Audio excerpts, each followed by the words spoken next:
লেখিকা মৌসুমী হাজরার অনুরাগ। সারা দেওয়াল জুড়ে অরুন্ধতির ছবি। অন্ধকার রুমের মধ্যে হালকা নীলাভ আলোতে অরুন্ধতিকে যেন আরও মায়াবী লাগছে। রুদ্রনীল তার হাতের আঁকা ছবিগুলোর দিকে তাকিয়ে আছে। এই ছবিগুলোই এখন তার সব। বাস্তবে তো রুদ্রনীলের অরুন্ধতির কাছেও যাওয়ার সাহস নেই। কতবার সামনাসামনি দেখেছে অরুন্ধতিকে সে, কিন্তু কথা বলার সাহস হয়নি।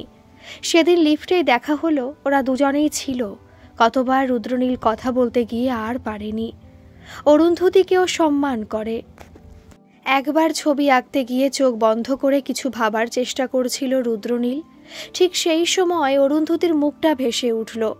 তারপর থেকে অরুন্ধতির ছবি তার দেওয়ালে ভরে গেছে। ভাগ্যিস তারই ফ্ল্যাটে কেউ আসে না। এই ঘরেই যেন অরুন্ধতিকে নিয়ে তার একটা না হওয়া সংসার গড়ে উঠেছে, যা টের পায়নি অরুন্ধতি। তবে তিন্নির সাথে ভালোই বন্ধুত্ব হয়েছে রুদ্রনীলের এই কদিনে। কুকুর ছানাটা তিন্নির পায়ে পায়ে ঘোরে। তিন্নি কত যত্ন করে ওর। রুদ্রনীলের বেশ ভালো লাগে। সেদিন তিন্নি বলল, তুমি সিগারেট কেন খাও আঙ্কেল? তুমি জানো না সিগারেট ভালো জিনিস না? মাঝে মধ্যে চকলেট খেতে পারো। মা আমাকে মাঝে মধ্যে চকলেট খেতে দেয়। 5 বছরের তিন্নির কথা শুনে হেসেছিল রুদ্রনীল।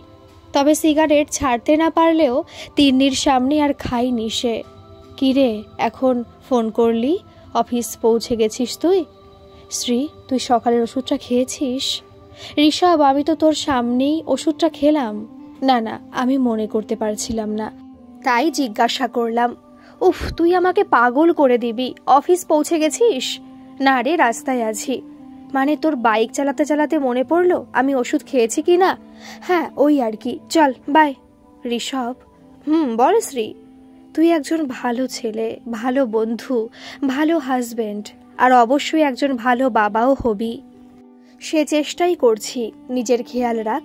সন্ধ্যায় দেখা হচ্ছে। শ্রী ফোনটা রেখে দিল। তারপর পেটের মধ্যে হাতটা রাখলো। সবে মাত্র 3 মাস। এখনো কিছু মাসের অপেক্ষা।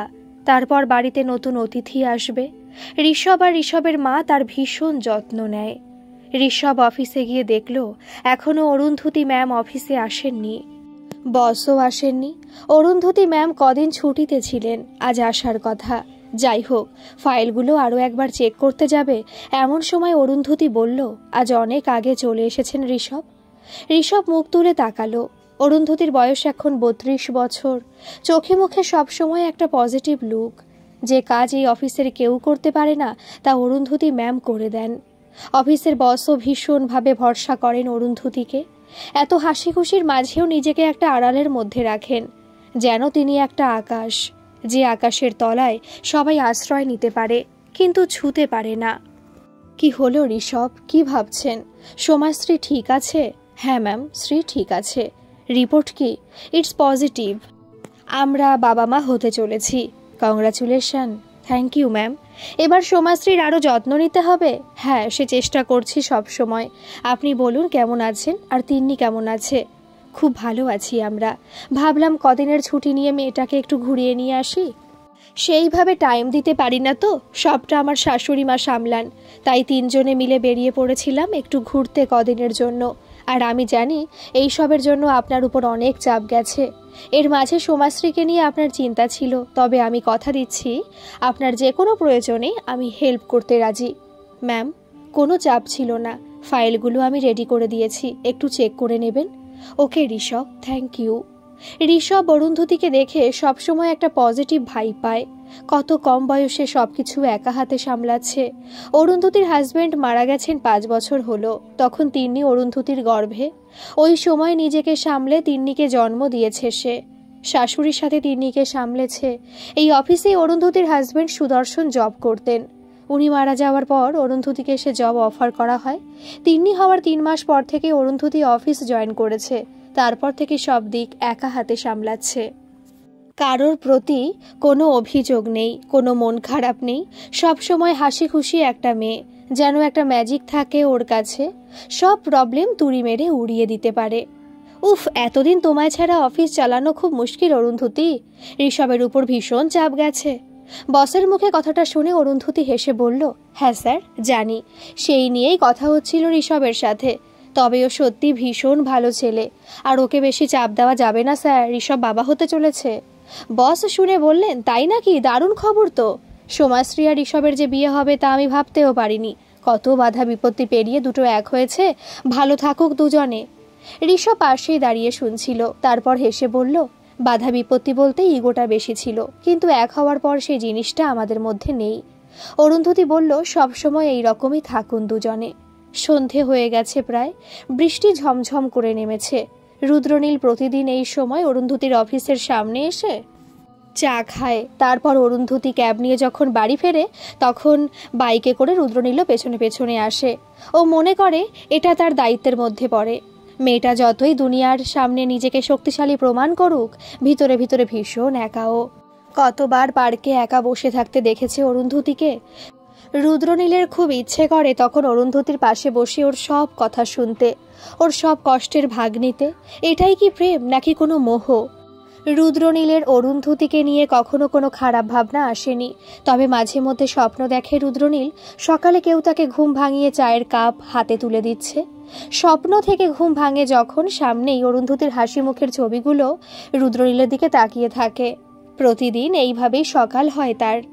অরুন্ধতী ক্যাব থেকে নামলো, রুদ্রনীল দূরে বাইকটা থামালো। রোজ এইভাবেই চলে। অরুন্ধতী তার ফ্ল্যাটে পৌঁছে গেলে তারপর রুদ্রনীল ঢোকে। একই জায়গায় দুজনে থাকে, অথচ কেউ কারোর সাথে কথা বলে না। রুদ্রনীল বাইকটা বন্ধ রেখে দাঁড়িয়ে থাকলো। আজ অরুন্ধতী ক্যাব থেকে নেমে কিছুক্ষণ দাঁড়িয়ে রইল। দূর থেকে রুদ্রনীল ঢোক গিলল। কোনোভাবেও জানতে পারেনি তো যে রোজ ওকে ফলো করে রুদ্রনীল। কিছুক্ষণ দাঁড়িয়ে থাকার পর অরুন্ধতী তাকালো রুদ্রনীলের দিকে।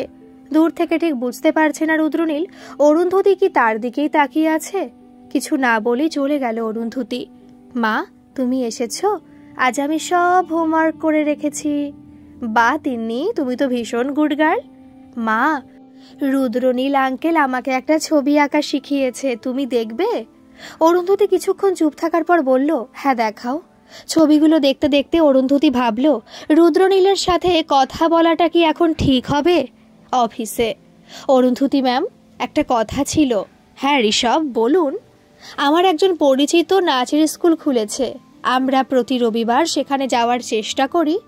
3 দিন ক্লাস হয়, একদিন সময় পেলে যাবেন? হ্যাঁ, নিশ্চয়ই যাব।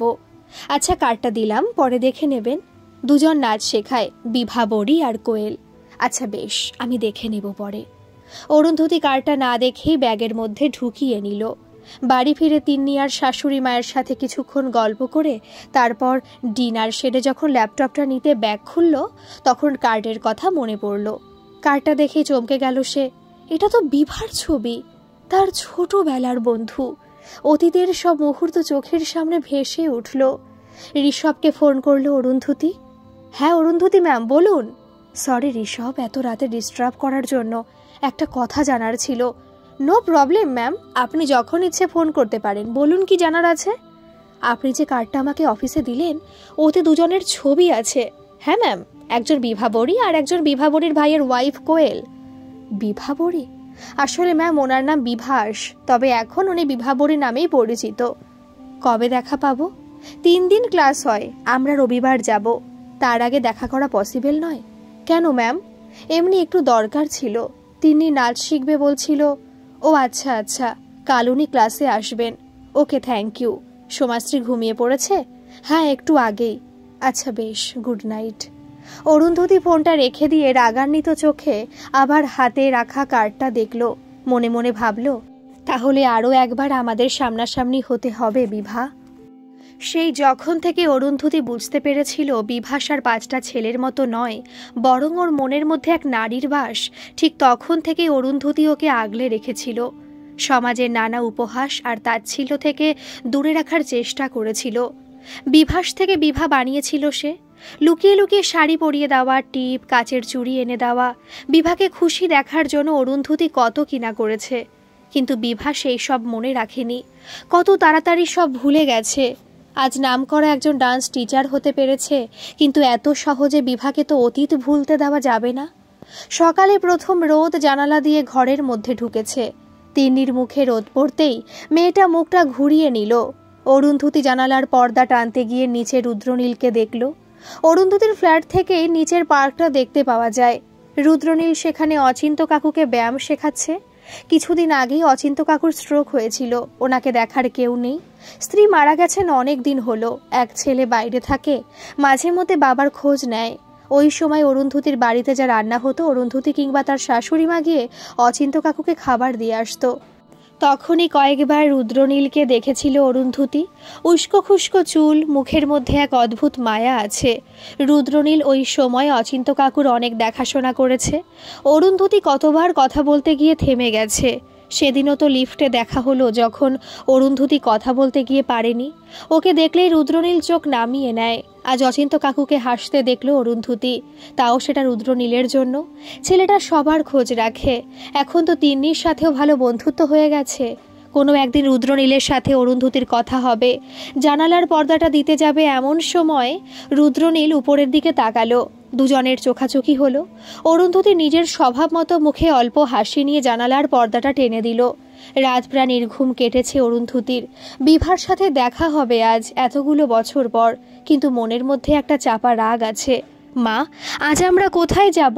আজ আমরা একটা আন্টির কাছে যাব, যিনি খুব ভালো নাচ শেখান।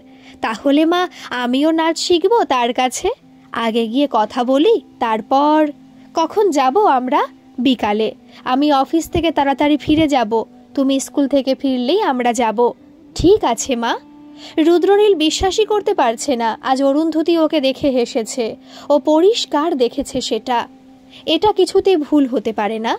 সকালের পর থেকে তার মন কেমন যেন ফুরফুরে। অরুন্ধতি তার মানে জানালাতে অনেকক্ষণ দাঁড়িয়েছিল, ওকে দেখছিল। এইসব ভাবতেও ভালো লাগছে রুদ্রনীলের। তার পরক্ষণেই মুখের হাসি মিলিয়ে গেল ওর। যদি এইসব ওর মনের ভুল হয় তখন? অরুন্ধতির ছবিগুলোর দিকে তাকাতেই আবার মুখে হাসি ফুটে উঠল রুদ্রনীলের। মনে মনে ভাবল, কল্পনার জগতে তো তুমি আমার, এতেই আমি খুশি। বিকেলে নাচের স্কুলের কাছে এসে গাড়ি থামলো। গাড়ি থেকে বেরিয়ে এলো অরুন্ধতি আর তিন্নি। সারা রাস্তা তিন্নি নানা রকম প্রশ্ন করে গেছে। অরুন্ধতি চেষ্টা করে তিন্নির প্রশ্নে বিরক্ত না হয়ে বরং সব প্রশ্নের উত্তর দেওয়ার, কিন্তু আজ একটা প্রশ্নের উত্তর খুঁজতে গিয়ে নাজেহাল হয়ে গেছে অরুন্ধতি। তিন্নি প্রশ্ন করল, মা, আকাশে কতগুলো তারা? অরুন্ধতি বলেছিল অজস্র অজস্র তারা, গোনা যায় না। তিন্নি বলেছিল উত্তরটা ঠিক হয়নি মা। অরুন্ধতি বলল, তাহলে তুই বল। তিন্নি বলল, আমাদের মাথায় চুল যত আছে ততগুলো তারা। অরুন্ধতি একটু বিরক্ত হয়ে বলেছিল, আর যাদের মাথায় চুল নেই তারা এর উত্তর কিভাবে দেবেন? তিন্নি বলল, তারা তখন বলবেন অজস্র অজস্র তারা। এই মেয়েটা স্কুলের বন্ধুদের থেকে এইসব শিখছে। মনে পড়ে গেল তার বিভার সাথে এইভাবেই তার শৈশব কেটেছিল। দুজন দুজনকে ছাড়া একদম চলতো না। দুপুরে সবাই ঘুমিয়ে পড়লে পা টিপে টিপে ঘর থেকে বেরিয়ে আসতো তারা। সাথে আসতো বিভার ভাই সন্দীপও। সে একদম বিভাকে একা ছাড়তো না। তারপর সারা দুপুর লোকের গাছ থেকে আম পেয়ারা পেড়ে নুন লঙ্কা দিয়ে বসে বসে খেত।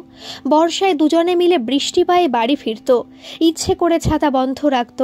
বাড়ি ফেরার পর বাড়ির সকলের কাছে খুব বকাও খেয়েছিল তখন। ও মা, কি ভাবছো? চলো ভেতরে। তিন্নির কথায় সম্বিত ফিরল অরুন্ধতির। দুজনে মিলে ভেতরে গেল। তখন নাচ শেখাচ্ছিল বিভাবরী। অরুন্ধতির দিকে চোখ যেতেই চমকে উঠল সে। নাচ থামিয়ে দিল। পাশেই কোয়েল বসেছিল। অবাক হয়ে তাকিয়ে রইল সে। বিভাবরী ধীরে ধীরে বলল, অরুন্ধতি। কোয়েল স্পষ্টতা শুনতে পেয়ে চমকে উঠল। তার মানে ইনি অরুন্ধতি, যার সাথে দেখা না করার জন্য নিজেকে ঘরবন্দি করে রেখেছিলেন বিভাবরী। কোয়েল এগিয়ে গেল অরুন্ধতির দিকে। কাছে গিয়ে বলল, আসুন ভেতরে। অরুন্ধতি বলল, আপনি কোয়েল, মানে সন্দীপের ওয়াইফ? কোয়েল অবাক হয়ে বলল, হ্যাঁ। আপনি কি করে জানলেন? অরুন্ধতি একটু হেসে বলল, ভাইয়ের বউকে চিনতে অসুবিধা হওয়ার কথা নয়। যাই হোক, তোমাকে আপনি করে বলতে আমি পারবো না। আমাকে সন্দীপ ভালো করেই চেনে, আমি ওর দিদির মতো। কোয়েল বলল, আমি যাকে ভাবছি আপনি যদি সেই হন, তাহলে আপনাকে কিছুটা হলেও আমি চিনি। বিভাবরী আমায় সব বলেছে। অরুন্ধতি ব্যঙ্গাত্মক হাসি হেসে বলল, বিভা তাহলে আমার কথা মনে রেখেছে? কোয়েল ধীরে ধীরে বলল, সব সব মনে রেখেছে। তারপর তিন্নির দিকে তাকিয়ে বলল, কি নাম তোমার? তিন্নি হেসে বলল, আমার নাম তিন্নি। অরুন্ধতি বলল, ও আমার মেয়ে। কোয়েল হেসে বলল, ভারী মিষ্টি আপনার মেয়ে, ও আমার কাছে থাকুক। আপনি কথা বলুন বিভাবরীর সাথে। বিভাবরী এগিয়ে আসছে অরুন্ধতির দিকে, পায়ে সেই ঘুঙুরের শব্দ। এই ঘুঙুর পরার জন্য কত লড়াই করতে হয়েছিল বিভাকে, তার সাক্ষী আছে অরুন্ধতি। আজ সেই বিভা এখন প্রতিষ্ঠিত। কাছে এসে বিভাবরী বলল, মেয়েটা তোর মতো দেখতে হয়েছে। অরুন্ধতি না এসে শুধু ঘাড় নাড়ল।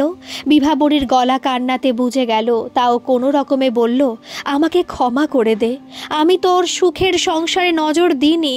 আমি জানতামও না আমার একটা কথাতে সব কিছু এলোমেলো হয়ে যাবে। আমি নিজেকে ঘরবন্দি করে শাস্তি দিয়েছি। কোয়েল আমায় বাইরে বের করে এনেছে যাতে তোর সাথে একদিন সামনাসামনি হতে হয়। আমি এই কবছর বুঝেছি সুদর্শনের প্রতি যে অনুভূতি আমার সৃষ্টি হয়েছিল তা তোর আমার বন্ধুর থেকে বেশি না। আমি সুদর্শনকে ভুলে গেছি, কিন্তু আমাদের বন্ধুত্ব একদিনের জন্যও ভুলতে পারিনি। আমাকে ক্ষমা করে দে না সখী। অরুন্ধতী এবার বলল, সুদর্শনের মৃত্যুর জন্য আমি কখনো তোকে দায়ী করিনি, কারণ আমি জানি তুই ভালোবেসেছিলি, আর ভালোবাসলে কাউকে অভিশাপ দেওয়া যায় না। তবে তোকে আমি ক্ষমা করব না। বিভাবরী অবাক হয়ে বলল, কেন কেন আমাকে ক্ষমা করতে পারবি না? অরুন্ধতী বলল, কোথায় ছিল তোর বন্ধুত্ব যখন আমার সব থেকে বেশি দরকার ছিল তোকে? তুই নিজেকে ঘরবন্দি করে রেখেছিলি, আমি একা হাতে সব সামলেছি। এক এক সময় মনে হতো আমি সমুদ্রে তলিয়ে যাচ্ছি, ভেবেছিলাম তুই এসে হাতটা ধরবি, কিন্তু আমি তোকে পাইনি। তাই আর তোর বন্ধুত্বের দরকার নেই, আমি এটা বলতেই এখানে এসেছিলাম। বিভাবরী সাথে সাথে অরুন্ধতির হাতটা ধরে কেঁদে বলল, আমার কাছ থেকে আর হারিয়ে যাস না। তুই আমাকে যা শাস্তি দিবি দে, আমাকে ছেড়ে যাস না সখী, আমি আবার এলোমেলো হয়ে যাব। বিভাবরীর কান্না দেখে অরুন্ধতী আর থাকতে পারল না। অতীতেও তো পারতো না, তাই তো সব সময় ওকে আগলে রাখত। বিভাবরী চোখের জল মুছি অরুন্ধতী বলল, যা বলবো করতে পারবি তো? বিভাবরী বলল, তুই যা বলবি আমি তাই করব। অরুন্ধতী বলল, আমার মেয়েটাকে তোর মতো ভালো নাচ শিখিয়ে দে। বিভাবরী কান্না ভেজা চোখে হাসি নিয়ে এসে বলল, ও তো আমারও মেয়ে, আমি ওকে নাচ শেখাবো।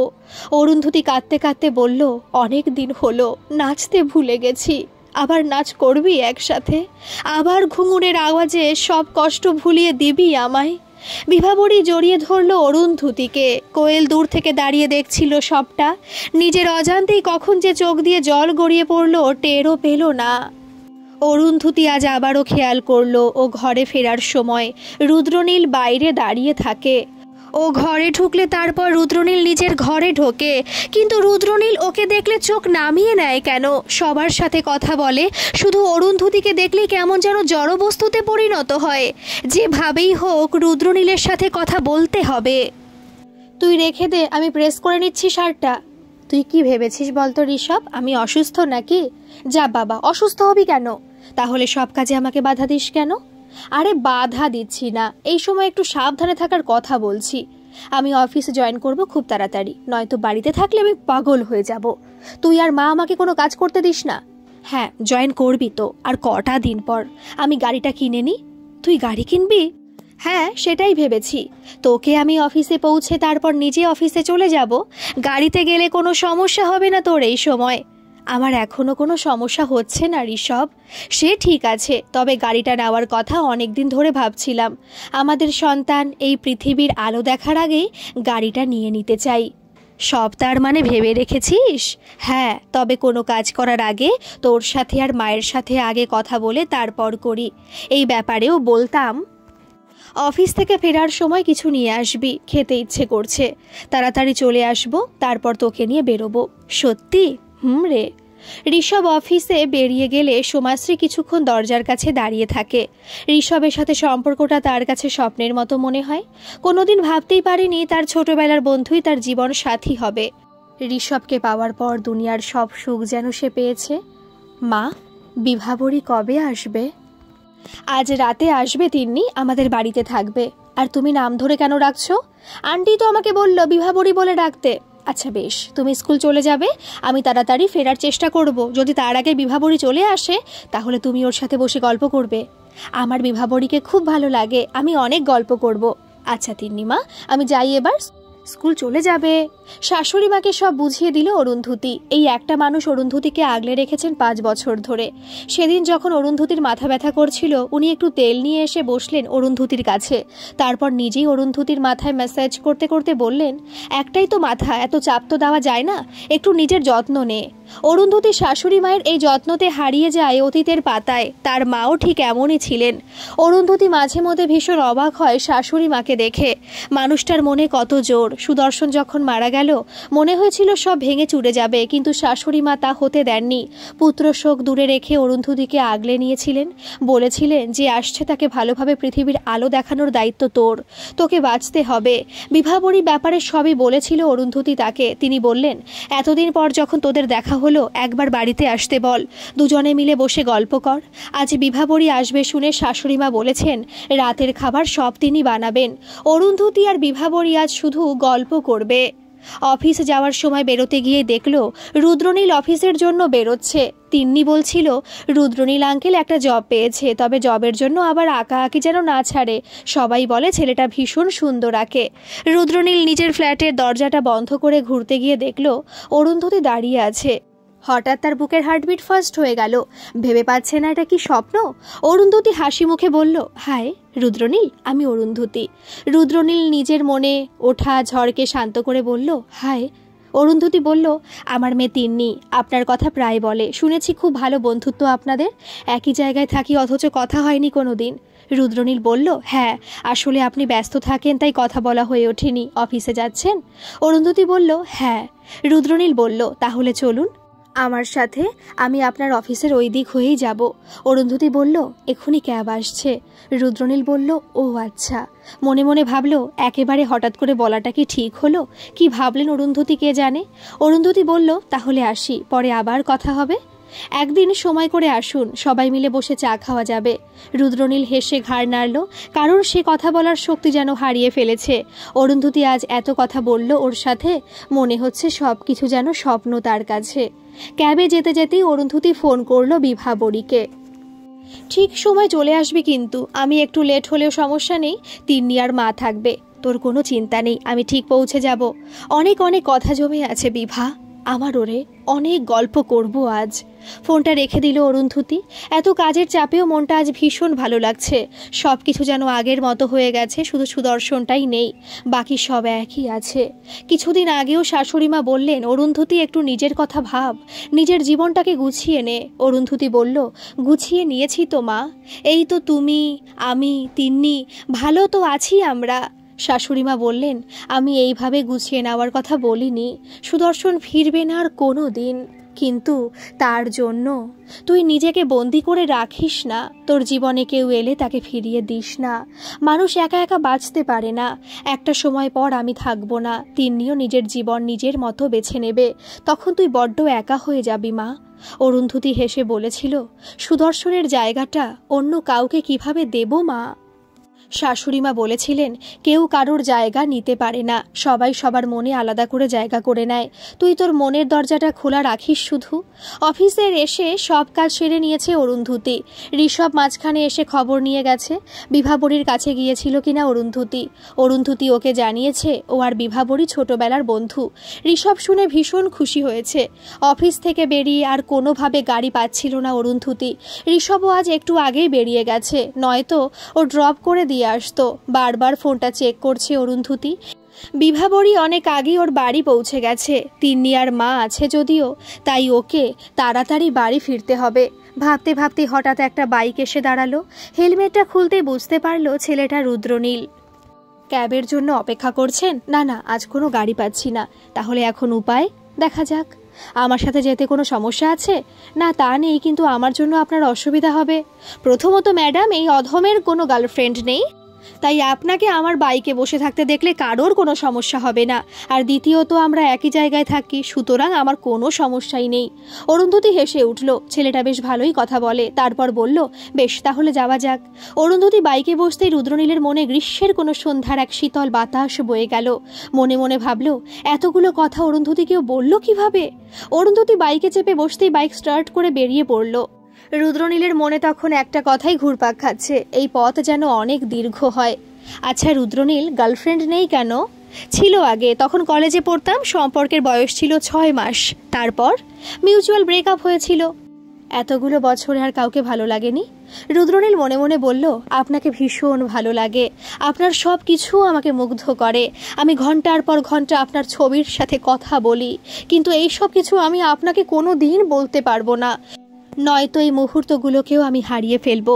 আপনি আমার কাছে চাঁদের মতো, চাইলেই আপনাকে আমি ধরতে পারবো না।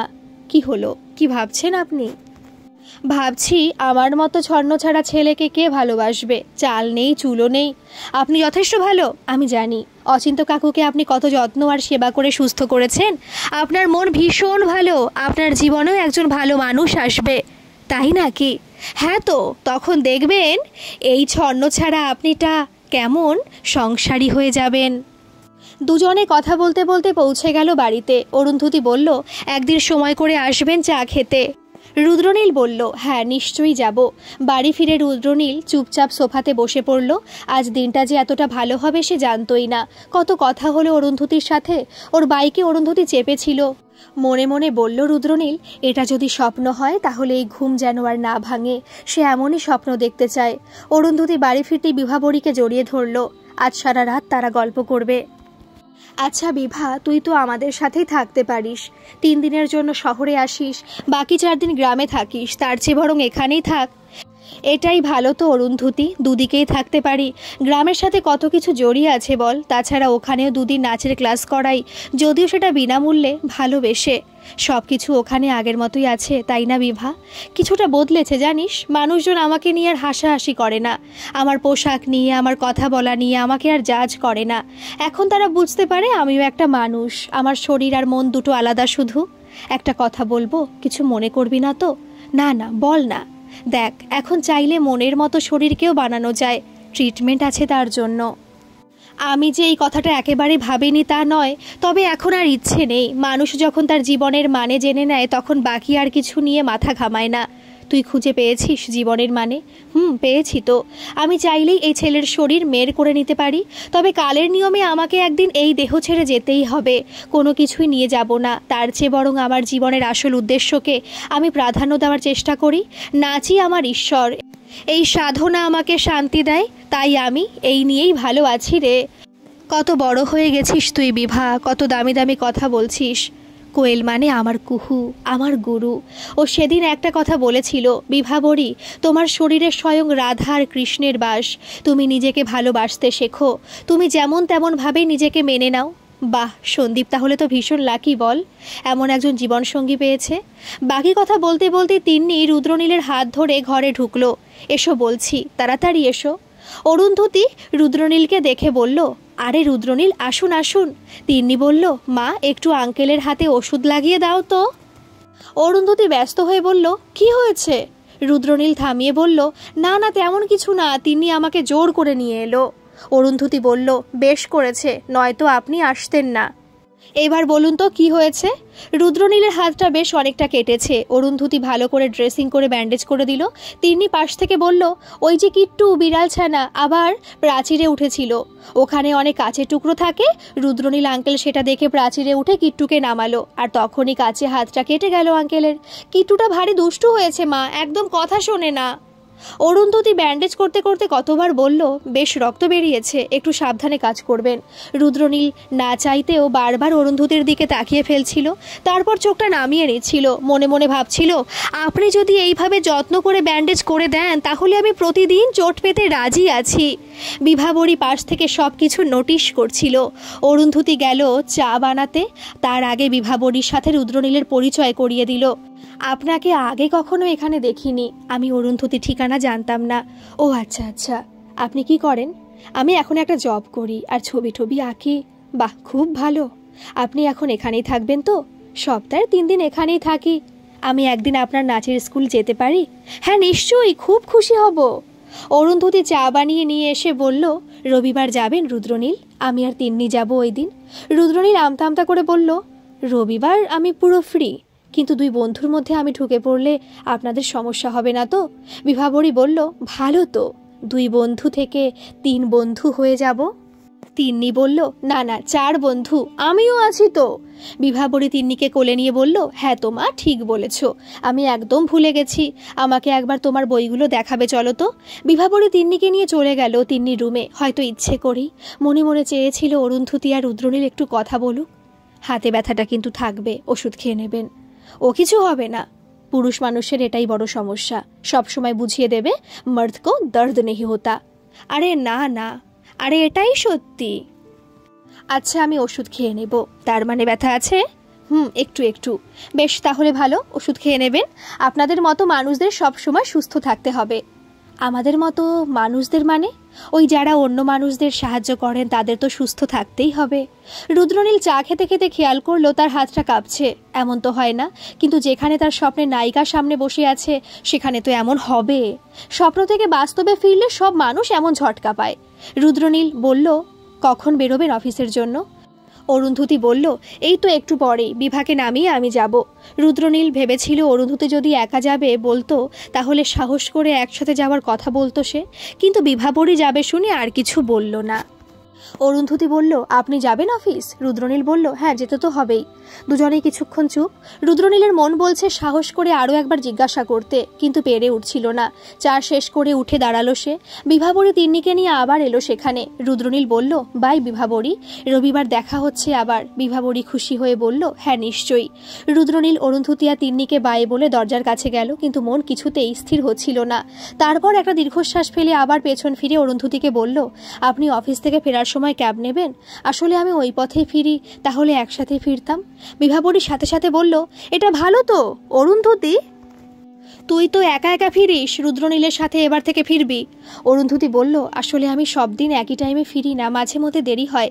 বিভাবরী বলল, সেদিন তুই রুদ্রনীলকে ফোন করে জানিয়ে দিবি, তাহলেই হবে। অরুন্ধতী বলল, সে ঠিক আছে, বাট ওনার ফোন নাম্বার তো নেই আমার কাছে। রুদ্রনীল সাথে সাথে বলল, আপনি আপনার নাম্বারটা দিন, আমি মিসড কল দিচ্ছি, তাহলে পেয়ে যাবেন। দুজনের নাম্বার দেওয়া নেওয়া হলো। বিভাবরীকে নাচের স্কুলে পৌঁছে তারপর অরুন্ধতী স্কুলে যাবে। গাড়িতে করে দুজনে যাচ্ছে। বিভাবরী বলল, তুই রুদ্রনীলকে আপনি করে কথা বলিস? হ্যাঁ, আসলে তার সাথে আমার এতদিন পরিচয় সেভাবে থাকেনি। একই জায়গায় থাকি, অথচ পরিচয় হয়নি। না রে, দুজনেই ব্যস্ত নিজেদের কাজ নিয়ে। ছেলেটা বেশ ভালো, রে, ব্যবহার খুবই ভালো। তবে কি জানিস, ওর কোনো গার্লফ্রেন্ড নেই। তুই কি করে জানলি? কাল আমায় বলেছে, আমরা কাল একসাথে ফিরেছিলাম বাড়ি। ও আচ্ছা, তাহলে ওর জন্য একটা গার্লফ্রেন্ড দেখতে হয় বল? হ্যাঁ, আমিও তাই ভাবছি। অরুন্ধতী, বল, তুই কতদিন নিজেকে আয়নায় দেখিসনি? কেন, কি হয়েছে? আরে এমনি জিজ্ঞেস করছি, বল না। রোজই দেখি তো। ভালো করে দেখিস না তুই নিজেকে, একদিন সময় করে ভালোভাবে নিজেকে আয়নায় দেখবি। হঠাৎ আয়না নিয়ে পড়লি কেন? আমাকে কোয়েল আয়না দেখতে শিখিয়েছে, আমি এখন রোজ নিজেকে দেখি। তুই যে কি বলিস আমি বুঝি না, বুঝবি একদিন। আমার এই কথার অর্থ তুই বুঝতে পারবি। শুধু একটাই অনুরোধ, জোর করে মনের দরজা আটকে রাখবি না। বিভাবরী নেমে গেল, কিন্তু অরুন্ধতীর মনে এখন অনেক প্রশ্ন। বিভাবরীর শেষের কথাগুলোতে কি বোঝাতে চাইল? অফিসে, হাই ঋষভ, সোমাশ্রী কেমন আছে? ভালো আছে, তবে অফিস জয়েন করার জন্য ছটফট করছে, বাড়িতে থাকতে চাইছে না। হ্যাঁ, এবার তো জয়েন করতেই পারে, নিজেকে একটু সাবধানে রাখলেই হবে, আর বেশি চাপ নেওয়া যাবে না। হ্যাঁ, আমিও সেটাই বলেছি। গাড়ি কিনবেন বলছিলেন সেদিন, কবে কিনবেন? এই তো, এই মাসের মধ্যেই। খুব ভালো, কিনে নিন, অনেক প্রয়োজন হবে। হ্যাঁ ম্যাম, ঠিকই বলেছেন। আর হ্যাঁ, ফাইলগুলো রেডি হয়ে গেছে, একটু আপনি দেখে নেবেন। হ্যাঁ নিশ্চয়ই। ওইদিকে রুদ্রনীলের আজ আর কোনো কাজে মন নেই। কয়েকবার হোয়াটসঅ্যাপ খুলে অরুন্ধতীর নাম্বার পেয়ে তার ডিপি দেখা হয়ে গেছে। সব কিছু হঠাৎ করে হয়ে যাবে তা ভাবতে পারিনি। মাঝে মধ্যে একটু দামি স্বপ্ন দেখে ফেলছে রুদ্রনীল। ভবিষ্যতে রুদ্রনীল, অরুন্ধতী আর তিন্নি মিলে একসাথে থাকার। পরক্ষণেই আবার মনে মনে ভাবছে এইসব কোনোদিন সত্যি হবে না। কিছু জিনিস দূর থেকেই সুন্দর, তবুও তার ভাবতে ভালো লাগে। দুজনে মিলে একসাথে বাড়ি ফিরলে তিন্নি এসে দুজনকে জড়িয়ে ধরবে, একসাথে সবাই মিলে সময় কাটানো যাবে। ইদানিং একা একা বাড়ি ফিরতে আর ইচ্ছে করে না রুদ্রনীলের। একা একা থাকতে থাকতে হাঁপিয়ে যায়। কেউ অপেক্ষা করে না থাকলে ঘরে ফেরার তাড়া থাকে না। এই ছন্নছাড়া জীবনটা ভীষণভাবে সংসারী হতে চায় এখন। এই সব ভাবতে ভাবতেই একটা আননোন নাম্বার থেকে ফোনটা রিসিভ করতেই, চিনতে পারছেন রুদ্রনীল বাবু? আজ সকালেই অরুন্ধতীর বাড়িতে পরিচয় হলো। বিভাবরী? বাহ, নামটা মনে রেখেছেন। অরুন্ধতির কাছ থেকে আপনার নাম্বারটা নিলাম। হ্যাঁ, এত মিষ্টি নাম ভুলে যাওয়া যাবে না। তা বেশ বেশ, এবার বলুন তো আমার বান্ধবীকে কেমন লাগে আপনার? হঠাৎ এই প্রশ্ন শুনে একটু ঘাবড়ে গিয়েছিল রুদ্রনীল, তাই আমতা আমতা করে বলল, মানে আমি মানুষের চোখ খুব ভালো করে চিনি। আপনার চোখ আমি দেখেছি। আপনি যেভাবে অরুন্ধতিকে বারবার দেখে আবার চোখ নামিয়ে নিচ্ছিলেন, তাতে আমি পরিষ্কার আপনার মনের কথা বুঝতে পেরেছি। আপনি এইসব নিয়ে অরুন্ধতির সাথে কিছু কথা বলেননি তো? আরে না না, প্লিজ কিছু বলবেন না ওকে। কথা দিলাম বলবো না, তবে আমাকে সব সত্যিটা বলতে হবে। কি চলছে আপনার মনে? আমি অরুন্ধতিকে বেশ পছন্দ করি। শুধু পছন্দ না, না, ভালোবেসে ফেলেছি। তাকে ভীষণ ভীষণ শ্রদ্ধা করি। এটা কোনো মোহ নয় তো? একদমই না। এই অনুভূতিটা আমার অনেক দিন থেকে শুরু হয়েছে। তাই তো অরুন্ধতির থেকে দূরে থাকতাম, যাতে আমার মনের কথা উনি বুঝতে না পারেন। আমার বান্ধবীর জীবনটা আবার নতুন করে সাজিয়ে দিতে পারবেন। আমিও তো তাই চাই, কিন্তু উনি এইসব জানতে পারলে আমার সাথে কথা বলা বন্ধ করে দেবেন। যা করার ধীরে সুস্থে করতে হবে। আমি আছি আপনার সাথে। সত্যি বলছেন বিভাবরী? আপনি আমাকে সাহায্য করবেন? হ্যাঁ রুদ্রনীল, আমি আছি। আজ আমি আর অরুন্ধতি একসাথে বাড়ি ফিরবো। চেষ্টা করুন ওর সাথে বেশি বেশি কথা বলার, বন্ধুত্বটা বাড়ানোর। বেশ, আমি তাই করব। আর সব কিছু আমাকে জানাবেন কিন্তু। হ্যাঁ, নিশ্চয়ই। বিভাবরী ফোনটা রেখে দিয়ে মনে মনে ভাবল, এবার অরুন্ধতির পালা। ওর জীবনটাকে নতুন করে সাজিয়ে তোলার জন্য বিভাবরীকে যা করার করতে হবে। হাই রুদ্রনীল, আমি আসলে এটা বলতেই ফোন করলাম যে আজ আমার ফিরতে লেট হবে। আপনি চলে যাবেন, আমি পরে ক্যাব নিয়ে ফিরে যাব। আমি ওয়েট করব। আমার বাড়ি ফেরার কোনো তাড়া নেই। না না, আপনি চলে যাবেন, আমার অনেকটাই লেট হবে। ওকে ওকে ভাই। অরুন্ধতি ফোন করছে দেখে কত খুশি হয়েছিল রুদ্রনীল, কিন্তু এমন হবে কে জানতো। কত কিছু ভেবে রেখেছিল। একসাথে বাড়ি ফিরবে, সাহস করে চা খাওয়ার কথা বলবে। উফ, সব মাটি হয়ে গেল। অফিসের কাজ শেষ হলো যখন, তখন রাত্রি প্রায় 10টা। অরুন্ধতি বাড়িতে আগেই জানিয়ে দিয়েছিল ফিরতে লেট হবে বলে। তবে এখন বেশ অনেকটাই লেট হয়ে গেছে। অরুন্ধতি ম্যাম, আমি আপনাকে বাড়ি পৌঁছে দেব। না না ঋষভ, আপনি বাড়ি যান, আমি ঠিক চলে যাব। আমি আপনাকে পৌঁছে দিয়ে তারপর বাড়ি যাব। অরুন্ধতিকে ঋষভের আগেও বাড়ি পৌঁছে দিয়ে এসেছে। যখনই কাজের জন্য লেট হয়েছে, তখনই ঋষভ অরুন্ধতিকে একা ছাড়েনি।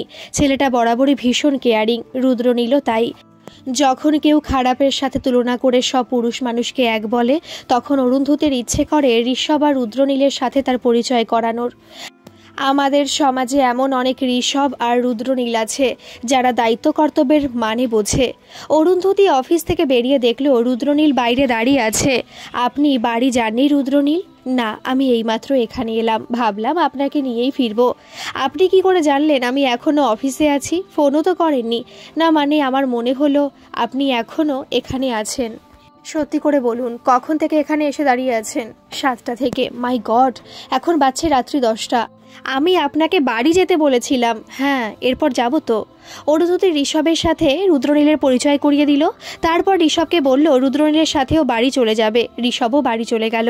অরুন্ধতি বাইকে চাপতে বাইক স্টার্ট করলো রুদ্রনীল। এতক্ষণ ধরে অপেক্ষা করার কোনো মানে হয়? চিন্তা নেই ম্যাডাম, বাড়িতে আমার জন্য অপেক্ষা করার কেউ নেই। তাহলেও আমার খারাপ লাগছে। কাল আমরা যাব তো? কোথায়? যা বাবা, ভুলে গেলেন? বিভাবরী নাচের স্কুলে। ও হ্যাঁ, যাব। আপনিও যাবেন আমাদের সাথে? হ্যাঁ, আমি চলে যাব। কেন আমাদের সাথে যাবেন না? অচিন্ত কাকুকে কাল ডাক্তার দেখানোর ডেট আছে, আমি দেখিয়ে নিয়ে এসে তারপর যাব। আপনি আর তিন্নি চলে যাবেন, আমি একটু পর করে পৌঁছে যাব। আর আমাকে বিভাবরী ঠিকানাটা পাঠাবেন। আচ্ছা আচ্ছা, আমি হোয়াটসঅ্যাপ করে দেব। ওকে। বাকি রাস্তা গল্প করতে করতে বাড়ি পৌঁছে গেল দুজনে। খাওয়া দাওয়া সেরে অরুন্ধতি বিভাবরী নাচের স্কুলের ঠিকানা রুদ্রনীলকে পাঠালো। রুদ্রনীল সাথে সাথে হোয়াটসঅ্যাপে মেসেজ সিন করলো, যেন এতক্ষণই অপেক্ষাতেই ছিল। রুদ্রনীল থ্যাংক ইউ লিখলো। অরুন্ধতি মেসেজ করলো, খেয়েছেন? হ্যাঁ খেলাম। আপনি? আমিও এই খেলাম। তিনি নিশ্চয়ই ঘুমিয়ে পড়েছে। হ্যাঁ, আজ তাড়াতাড়ি ঘুমিয়ে পড়েছে। যদি কিছু মনে না করেন, আমরা কি তুমি করে বলতে পারি? আপনিটা আমার দ্বারা হয় না। আচ্ছা বেশ, তাই হবে। Thank you. এবার ঘুমিয়ে পড়ো। Good night. Good night. Rudranil ফোনটা রেখে আয়নার সামনে দাঁড়ালো। তারপর নিজেকে দেখে বলল, বড্ড তোর সাহস বেড়েছে। অরুন্ধতিকে কত সহজে বলে দিলি। আমরা কি তুমি করে বলতে পারি? ও যদি ঘুরিয়ে বলতো না পারি না, আপনিটা ঠিক আছে, তখন কি করতিস? কিছুক্ষণ চুপ করে থাকার পর রুদ্রনীল আয়নায় নিজেকে দেখে হাসলো। এটাই তো প্রেম, যাকে ভালোবাসে তাকে বোধহয় সাহস করে সবটুকু বলা যায়। এই সময়টা আসলে অনেক দামি রুদ্রনীলের কাছে। অরুন্ধতির জন্য অপেক্ষা, নিজের অনুভূতিকে তার থেকে লুকিয়ে রাখা, সবকিছু না পেয়েও আবার পেয়ে যাওয়া। রুদ্রনীলের ফোনটা বেজে উঠল। স্ক্রিনে বিভাবরী নাম্বার। হ্যাঁ বিভাবরী, আজ জানো কি হয়েছে? প্রথম থেকে শেষ অবধি বলে যাও। আজ অরুন্ধতির লেট হবে শুনে আমি ওর অফিসের বাইরে 3 ঘন্টা ওয়েট করেছি, তারপর ওকে নিয়ে ফিরেছি।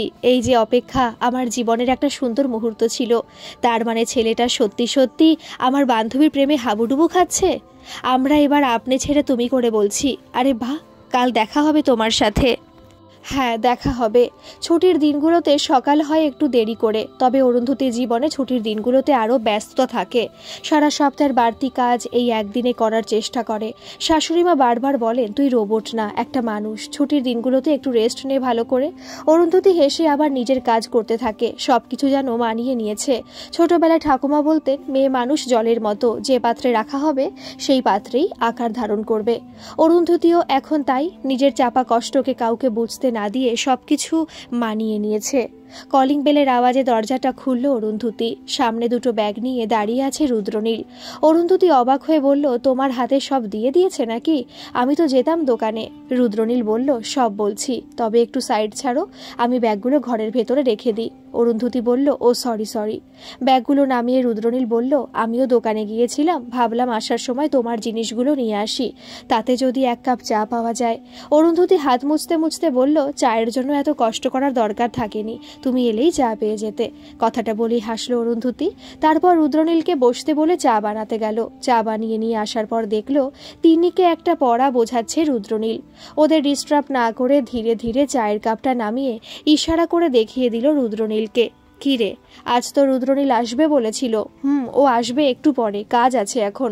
আচ্ছা একটা কথা বলবো অরুন্ধতি? বল। রুদ্রনীল ছেলেটা বেশ ভালো। এটা তো আগেও বলেছিলি বিভা। বারবার বলবো, যে ভালো তাকে তো ভালো বলতেই হয়। সন্ধে হয়ে যাবার পরেও রুদ্রনীল এলো না। নাচ শিখতে আসা ছাত্রছাত্রীদের একটু আগেই ছুটি হয়ে গেছে। বিভাবরীর জোর করাতে অরুন্ধতি একবার ফোন করলো তাকে। ফোনটা ধরে রুদ্রনীল বলল, আসছি। মিনিট 5 মধ্যে নানা রকম খাবার নিয়ে হাজির হলো সে। অরুন্ধতি, তিন্নি, রুদ্রনীল, বিভাবরী আর কোয়েল মিলে খেতে খেতে কিছুক্ষণ গল্প চলতে থাকলো। অরুন্ধতি আর তিন্নি ফিরছে গাড়িতে, পেছনে বাইক নিয়ে ফিরছে রুদ্রনীল। অরুন্ধতি খেয়াল করেছে আগেও রুদ্রনীল এইভাবে তার গাড়ির পেছনে থাকতো। ও ফিরলে তবেই সেও ঘরে ফিরত। দিন পেরিয়ে গেল। রুদ্রনীল আর অরুন্ধতির বন্ধুত্ব আরও বাড়ল। এখন দুজনে একসাথে অফিসে যায় আর একসাথেই ফেরে। পাশাপাশি অনেকেই তা দেখে, কথাও বলে এই নিয়ে, কিন্তু তা অরুন্ধতি আর রুদ্রনীলের বন্ধুত্বকে স্পর্শ করে না। তারা দুজনেই এখন অনেক কথা বলে। ছুটির দিনগুলোতে আড্ডা দেয় একসাথে। বিভাবরীও থাকে ওদের সাথে। মাসের পর মাস পেরিয়ে গেল। সম্পর্ক যেন আরও গভীর হলো। একদিন অরুন্ধতি রুদ্রনীলের ঘরে গেল। এর আগে কোনোদিন ওর ফ্ল্যাটে ঢোকেনি সে। কলিং বেলের আওয়াজ শুনে দরজাটা খুলেই রুদ্রনীল চমকে গেল। কি হলো, ভূত দেখলে? তুমি তো কোনোদিন তোমার ঘরে আসার কথা বলনি, তাই আমি নিজে থেকে চলে এলাম। আমাকে ডাকতে পারতে, আমিই যেতাম। কেন, আমি আসতে পারি না এখানে? না তা নয়, কষ্ট করে এলে তাই বললাম। কষ্ট করে? কয়েকটা সিঁড়ি দিয়ে নেমেই তোমার ফ্ল্যাট। কষ্ট কোথায় হলো? এই নাও, এটা মা বানিয়েছে, তোমাকে দিতে বলল। ও আচ্ছা, আমাকে বাইরে দাঁড় করিয়ে রাখবে? সরি, ভেতরে এসো। রুদ্রনীলের মনে এই প্রথম ভয় ভয় কাজ করছে। কোনোভাবে অরুন্ধতি যদি ওর ছবিগুলো দেখতে পেয়ে যায় তখন কি হবে? রুদ্রনীল বসতে বলল অরুন্ধতিকে, তারপর নিজে গেল চা বানাতে। এইদিকে অরুন্ধতি রুদ্রনীলের আঁকা ছবিগুলো দেখতে লাগলো। দেখতে দেখতে কখন যে রুদ্রনীলের বেডরুমে ঢুকে পড়লো খেয়াল নেই তার। এদিকে রুদ্রনীল চা বানিয়ে ডাইনিংয়ে অরুন্ধতিকে দেখতে না পেয়ে সোজা চলে গেল বেডরুমে। সেখানে যেতেই দেখলো অরুন্ধতি দাঁড়িয়ে আছে। তার মানে ওর সব ছবিগুলো দেখে নিয়েছে। এইসব কি রুদ্রনীল? এইগুলো অনেকদিন আগে এঁকেছিলাম। কতদিন আগে? তখন তোমার সাথে কথাও হতো না, দূর থেকে তোমাকে দেখতাম। দেখাওনি কেন ছবিগুলো আগে? পরে দেখাতাম। ও। কিছুক্ষণ নীরবতা দুজনের মাঝে। রুদ্রনীল সেই নীরবতা ভঙ্গ করে সাহস নিয়ে বলল, তোমার কাছে আমি লুকাতে চাইছি না। আমি জানি এই ছবিগুলো দেখে তোমার মনে অনেক প্রশ্ন আসছে, তবে শোনো, আমার তোমাকে ভালো লাগে, ভালোবাসি তোমাকে। আর এই অনুভূতি তৈরি হয়েছে অনেক দিন আগে থেকে। তখন আমাদের কথাও হতো না।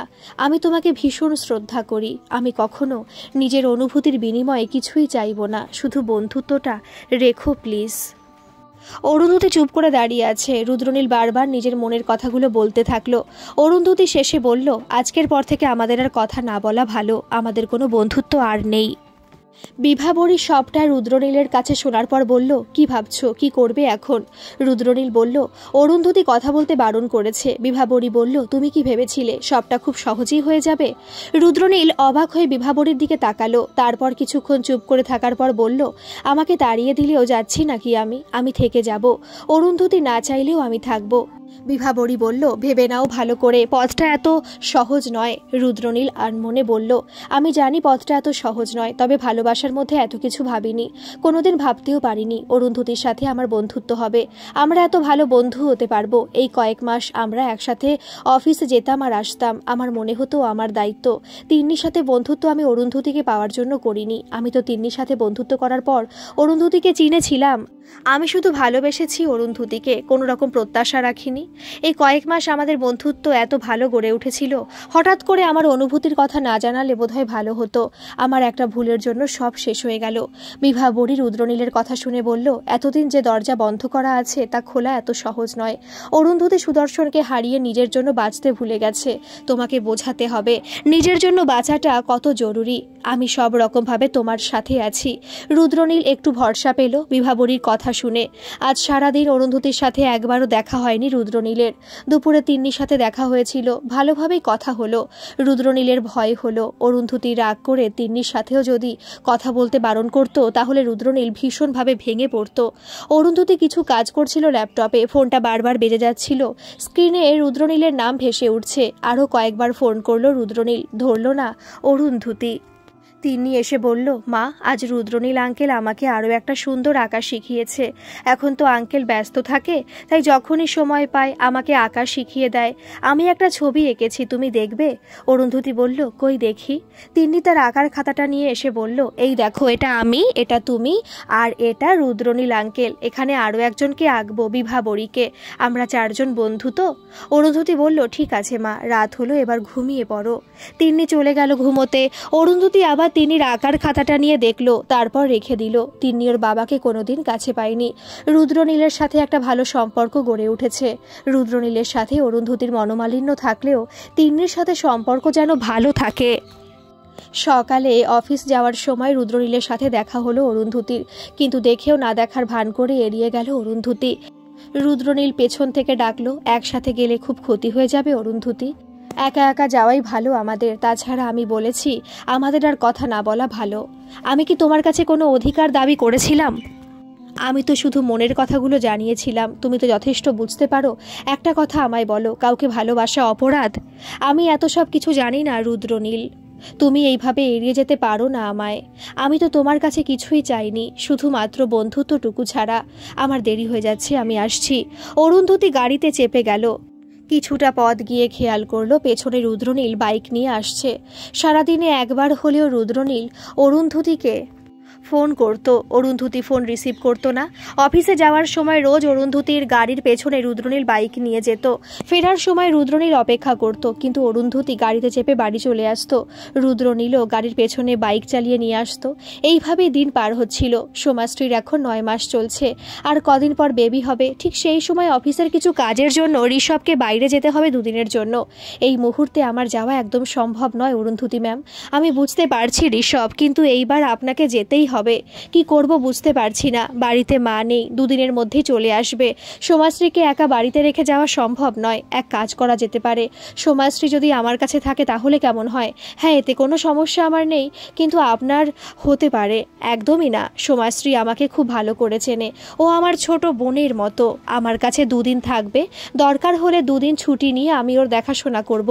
তবে এই মুহূর্তে এই মিটিংটাতে আপনাকেই যেতে হবে। ঠিক আছে ম্যাম, আমার কোনো সমস্যা নেই। এবার আমি একটু সোমাশ্রীর সাথে কথা বলে নিই। আচ্ছা ঠিক আছে। ঋষভ সবটা জানাতেই সোমাশ্রী বুঝলো, তারপর বলল, অরুন্ধতীর কাছে থাকতে ওর কোনো অসুবিধা নেই। পরের দিন সকালে ঋষভ সোমাশ্রীকে নিয়ে গিয়ে অরুন্ধতীর বাড়িতে গেল। অরুন্ধতী সোমাশ্রীকে দেখে ভীষণ খুশি হলো। ঋষভ চলে গেল, 2 দিন পরে ফিরে যাবে। এই 2টো দিন অরুন্ধতী ছুটি নিয়েছে। সারাক্ষণ সে সোমাশ্রীর কাছে থাকতে চায়। প্রথম দিনটা বেশ সুন্দরভাবে কাটলো। বিভাবরী এসেও যোগ দিয়েছিল।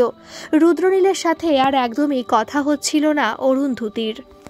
পরের দিন সকাল থেকে সোমাশ্রী ঠিক ছিল, কিন্তু বেলা বাড়তেই শরীরের মধ্যে এক অস্থিরতা শুরু হলো। মনে মনে ভাবলো অরুন্ধতিকে কিছু জানাবে না সে। তাছাড়া কাল ঋষভ আসছে, তারপর না হয় ডাক্তারের কাছে যাবে। সন্ধ্যের পর থেকে ভীষণ বৃষ্টি শুরু হলো। রাত বাড়ার সাথে সাথে বৃষ্টির পরিমাণও বাড়লো। ঠিক সেই সময় সোমাশ্রী পেন শুরু হলো। অরুন্ধতিকে জানালো সে। এই বৃষ্টির রাতে অরুন্ধতি কিভাবে সব সামলাবে তা নিয়ে একটু টেনশনে পড়ে গেল, কিন্তু সোমাশ্রীকে সাহস দিয়ে গেল। ফোন করলো নার্সিংহোমে। ঋষভ সবটাই বুঝিয়ে দিয়ে গিয়েছিল অরুন্ধতিকে, তাই আর দেরি না করে নার্সিংহোমে কথা বলে নিল। এইদিকে সোমাশ্রীর ব্যথা বাড়তে লাগলো। অরুন্ধতি দেখলো রুদ্রনীল এসে সোমাশ্রীর কাছে এসে বলল, কিছু হবে না আপনার, আমরা সবাই আছি। অরুন্ধতির দিকে তাকিয়ে বলল, তাড়াতাড়ি সব কাগজপত্র ঠিকমতো গুছিয়ে নিয়ে নাও, এখনই গাড়ি আসছে। অরুন্ধতি অবাক হয়ে তাকালো রুদ্রনীলের দিকে। পাশ থেকে অরুন্ধতির শাশুড়িমা বললেন, আমি খবর দিলাম রুদ্রনীলকে, তুই একা একাই বৃষ্টির মধ্যে সব কিভাবে সামলাবি, তাই তোর সাথে একজনের থাকা ভালো। গাড়ি চলে এলো। অরুন্ধতি আর রুদ্রনীল মিলে সোমাশ্রীকে গাড়িতে তুলল। তারপর দুজনে মিলে গাড়িতে উঠে পড়ল। নার্সিংহোমে যেতেই ভর্তি করে নেওয়া হলো। ওইদিকে ঋষভকে জানাতে সেও টেনশনে পড়ে গেল। অরুন্ধতি সাহস দিয়ে বলল, সে সাথে আছে, কোনো চিন্তা নেই। তাছাড়া কাল সকালে তো ঋষভ চলে আসবে। রাত বাড়লো। ওটির বাইরে অপেক্ষা করছে অরুন্ধতি আর রুদ্রনীল। দুজনের মধ্যে টেনশন চলছে। রুদ্রনীল কিছু না বলে একবার বাইরে গেল। অরুন্ধতি যদিও সবটা একা হাতে সামলে নিতে পারত, তবু এই সময় রুদ্রনীলকে পাশে পেয়ে অনেকটা সাহস সঞ্চার হয়েছে। তিনি যখন হয় তখন শাশুড়িমা ছাড়া কাউকে সাথে পায়নি সে। পরিস্থিতির সাথে কিভাবে লড়তে হয় তা তার ভালো করেই জানা আছে। তবে এই মুহূর্তে রুদ্রনীল সাথে আছে, এতে অনেকটা ভরসা পাওয়া যাচ্ছে। এইসব ভাবতে ভাবতে অরুন্ধতি দেখলো রুদ্রনীল এক কাপ চা তার দিকে এগিয়ে দিয়ে বলল, চাটা নাও। অরুন্ধতি কোনো কথা বাড়ালো না, চুপচাপ চাটা নিল। এই মুহূর্তে এটার খুব দরকার ছিল। দুজনে চা খাচ্ছে।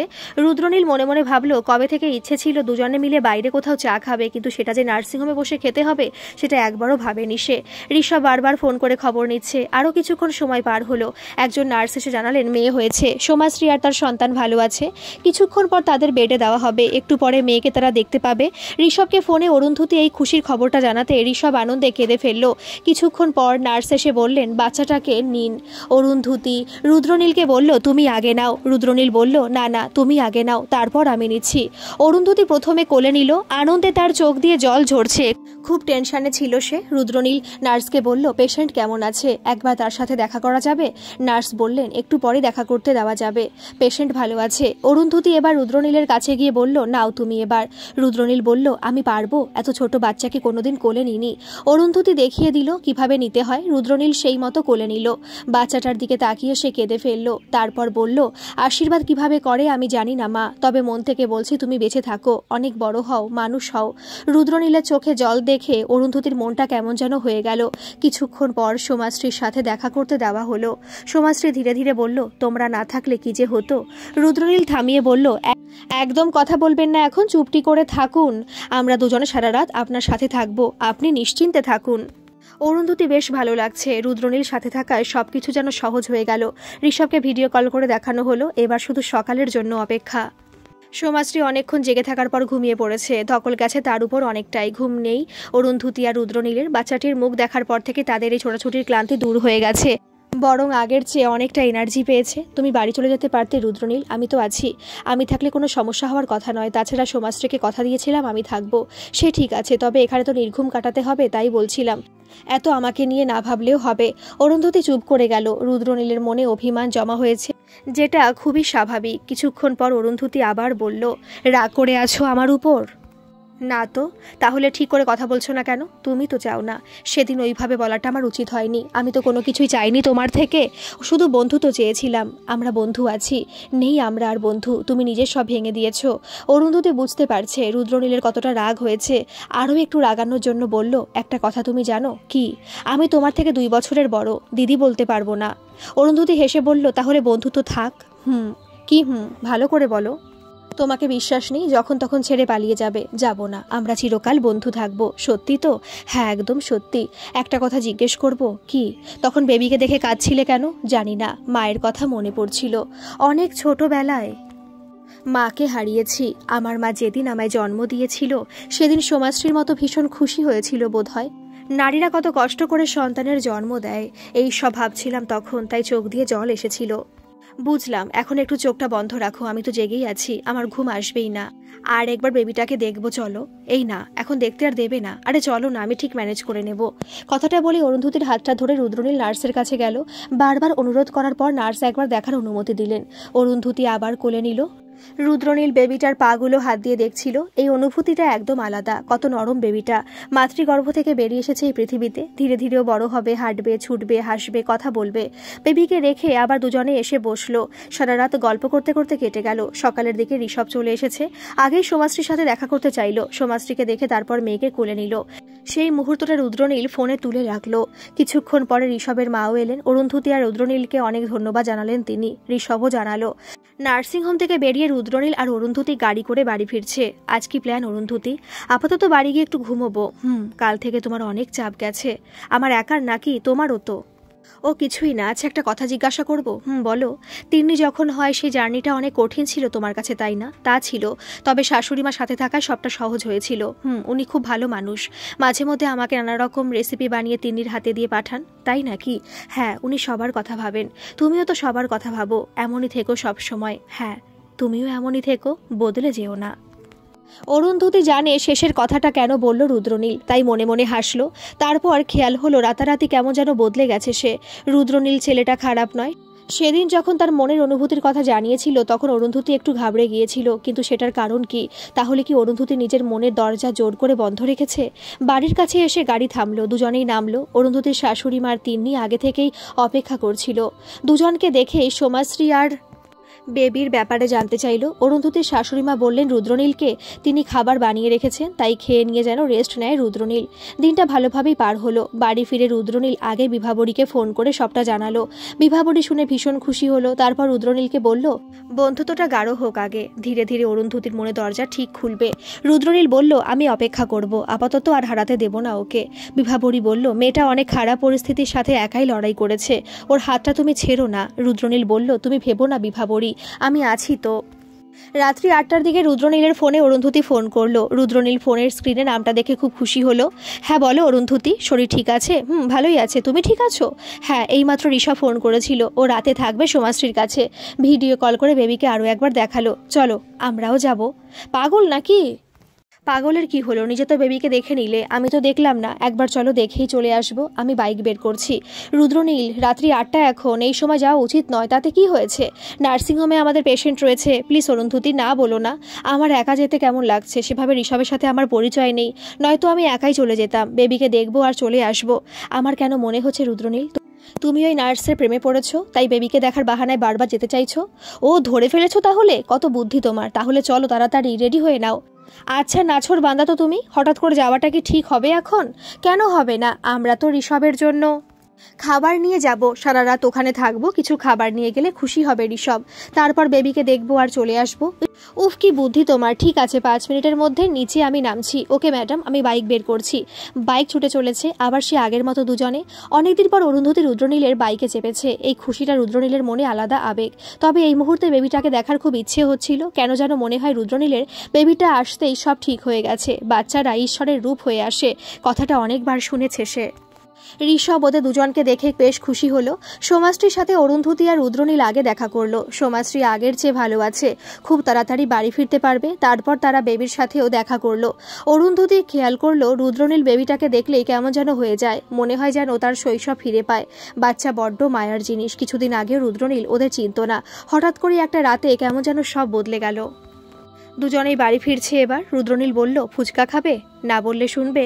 ইচ্ছে না হলে খেও না। ফুচকা জিনিস জোর করে খেতে নেই, নামটা শুনলেই যেন খেতে ইচ্ছে করে। চলো, আমি একটা জায়গা বলছি, সেখানে চলো। দারুণ ফুচকা বানায় সেখানে। চলো তাহলে। দুজনে দাঁড়িয়ে দাঁড়িয়ে ফুচকা খাচ্ছে। এমন সময় রুদ্রনীল বলল, কাল অফিস যাওয়ার সময় ভুল করে আবার ক্যাব বুক করে দিও না। অরুন্ধতি ফুচকা খেতে খেতে বলল, ক্যাব কেন বুক করব? আমার পার্সোনাল ড্রাইভার আছে তো।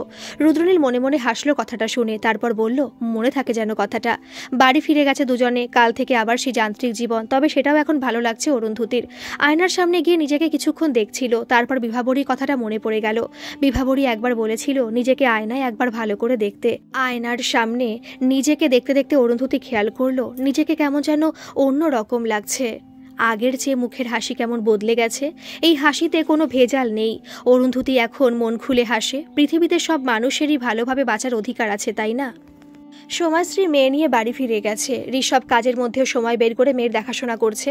এখন সোমাশ্রী আর ঋষভের বান্ধবী নয়না প্রায় দিন অফিসের ছুটি শেষে একবার করে সোমাশ্রী আর তার মেয়ের সাথে দেখা করে যায়। নয়নার হাজবেন্ড সুজয়ও খোঁজ খবর নেয়। ব্যস্ত জীবনে সবাই একটু সময় পেলেই একে অপরের খোঁজ নেয়, দেখা করে, গল্প করে। সময় এইভাবে পেরিয়ে যাচ্ছিল। এদিকে অরুন্ধতীর মনে একটু একটু করে বসন্ত উকি দিতে শুরু করেছিল, যার খবর আগেই পেয়েছিল বিভাবরী। খুব করে চেয়েছিল সে অরুন্ধতী জীবনটাকে সুন্দর করে গুছিয়ে নিক। আজ ছুটির দিন। এই দিনগুলোতে অবশ্য রুদ্রনীল তাড়াতাড়ি উঠে পড়ে, সোজা চলে আসে অরুন্ধতীর ঘরে। কোনোদিন অরুন্ধতী চা বানায়, কোনোদিন তার শাশুড়ি চা বানায়, আবার কোনো কোনো ছুটির দিন রুদ্রনীল অরুন্ধতীর বাড়িতে ঢুকে সোজা কিচেনে গিয়ে নিজে চা বানিয়ে নেয়। সবাই কত আপন হয়ে গেছে।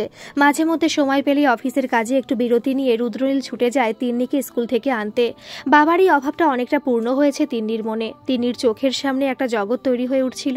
তার মাঝেও ছিল একটা ভয় অরুন্ধতীর মনে, সব কিছু তছনছ হয়ে যাবে না তো। তাই বারবার মনের কথা উপেক্ষা করে রুদ্রনীলের প্রতি তৈরি হওয়া অনুভূতিকে চেপে রাখার চেষ্টা করছিল। অরুন্ধতী মাঝে মধ্যে ভাবত, কি এমন হলো তার জীবনে? বেশ তো সব ঠিক ছিল, তবে কি কোথাও একটা শূন্যস্থান ছিল তার মনে, যেটা রুদ্রনীল এসে ভরাট করেছে? ধীরে ধীরেই দুর্বলতা তৈরি হয়েছিল তার মনে। এতদিন সমাজের চোখে সে ছিল একজন স্বাধীন, সব কাজ একাই করতে পারা নারী, কিন্তু ভেতরে ভেতরে সেও তো হাঁপিয়ে উঠেছিল। মন চেয়েছিল কেউ আসুক, তাকে বুঝুক, তাকে বলুক, তোমাকে একা সব সামলাতে হবে না, আমি আছি তো। কিংবা কেউ হাতটা বাড়িয়ে দিয়ে বলুক, এখানে একটু মাথা রাখো, অনেক ক্লান্ত তুমি, বেশি স্ট্রং দেখাতে হবে না নিজেকে। অরুন্ধতীও যে একজন রক্ত মাংসের মানুষ, সেটা কেউ অন্তত বুঝুক। রুদ্রনীল তা পেরেছে। অরুন্ধতীর শাশুড়িও টের পেয়েছিল অরুন্ধতীর মনের কথা। তিনিও ভীষণভাবে চান ওদের সম্পর্ক গড়ে উঠুক। কিছুক্ষণ আর মনে ভাবতে ভাবতে শাশুড়িমা এসে বললেন, অরুন্ধতী দেখ তো, রুদ্রনীলের ঘরে গিয়ে, সকাল থেকে ফোন করছি, ফোনটা বন্ধ। ছুটির দিনগুলোতে ও অনেক তাড়াতাড়ি ঘুম থেকে উঠে পড়ে, আজ এত বেলা হলো এখনো এলো না। অরুন্ধতীও তাই অবাক হলো। ফোনটা নিয়ে রুদ্রনীলকে ফোন করতে গিয়ে দেখলো বন্ধ করা আছে ফোন। তাড়াতাড়ি রুদ্রনীলের ফ্ল্যাটে গিয়ে কলিং বেল বাজাতেও কেউ দরজা খুলল না। তিন্নি সেই সময় এসে বলল, দাঁড়াও মা, আমার কাছে রুদ্রনীল আঙ্কেলের ফ্ল্যাটের একটা চাবি আছে, আমি নিয়ে আসছি। একটা অজানা ভয় কাজ করলো অরুন্ধতীর মনে। তিন্নি এসে চাবিটা দিতেই দরজা খুলে ঘরের ভেতরে গিয়ে দেখলো রুদ্রনীলের কোনো জ্ঞান নেই, জ্বরে গা পুড়ে যাচ্ছে তার। তিন্নি গিয়ে তাড়াতাড়ি খবর দিল ঠাম্মিকে। অরুন্ধতী আর তার শাশুড়ি মা রুদ্রনীলকে ধরে মাথায় জল দিলেন। প্রাইমারি সব ট্রিটমেন্ট যা করার সব করে ডক্টরকে খবর দেওয়া হলো। ডক্টর এসে কিছু মেডিসিন আর টেস্ট লিখে দিলেন। কোনো রকমে জ্ঞান ফিরলে অল্প একটু খাবার খাইয়ে ওষুধগুলো খাওয়ানো হলো রুদ্রনীলকে। সারাটা দিন জ্বরের ঘোরেই কাটলো রুদ্রনীলের। রাতে কে থাকবে তার কাছে, সেই নিয়ে একটা দুশ্চিন্তা শুরু হলো অরুন্ধতীর। এই সময় ওকে একা রাখা একদমই যাবে না। শাশুড়িমা হঠাৎ করে বললেন, আজকে রাতটা এখানেই থাক তুই। অরুন্ধতী একটু আমতা আমতা করে বলল, কিন্তু সবাই যদি জানতে পারে আমি এখানে রাতে আছি তাহলে?